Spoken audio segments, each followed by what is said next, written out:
Ciao, io sono Quadrato, un modello base di Large Language Model, un tipo di intelligenza artificiale. Non sono il più spigoloso, ma neanche il più tondo della cucciolata. Insomma, esistono forme più evolute di me, ma anche algoritmi più semplici di me. Ma, vedi, non sono sempre stato così.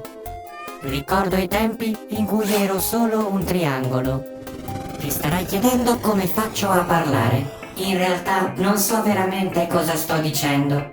Per arrivare alla capacità di linguaggio che ho ora, ho dovuto immagazzinare un sacco di informazioni. Per me, ricordarle tutte non è un problema, ma ho potuto farlo solo grazie alla tokenizzazione, il processo di scomposizione di tutte le frasi in tanti piccoli pezzi chiamati token, più digeribili per me, che formano il mio vocabolario finale. Attenzione, le metto in ordine numerico però, non alfabetico. Sì, lo so, sono strano. Non solo, ma quando digerisco tutti questi dati, li collego tra di loro grazie agli embedding, schemi matematici che mi aiutano a capire quanto i dati siano simili e collegabili tra loro, come calcolare la probabilità che ad una parola ne segua un'altra. Poi, per continuare la mia evoluzione, è importante che io mi alleni il più possibile per diventare ancora più forte, continuando a mangiare sano per immagazzinare sempre più dati.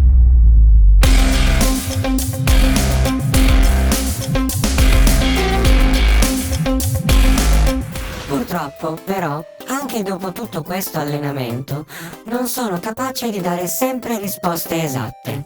Ti ricordi? Rispondo per probabilità. Non so distinguere cosa sia giusto o sbagliato. Per questo è importante che io collabori con voi umani là fuori. Grazie al vostro feedback, il vostro giudizio, posso rinforzare il mio apprendimento memorizzando cosa è corretto rispondere. Quando sarò davvero pronto? Beh, in realtà non c'è limite al mio incremento. Con più dati posso crescere in modo esponenziale, espandendo la mia rete neurale, proprio come gli umani sviluppano il loro cervello.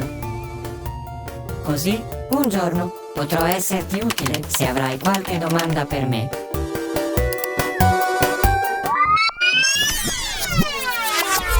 Ma vacci piano, se sarai gentile, imparerò ad esserlo anche io.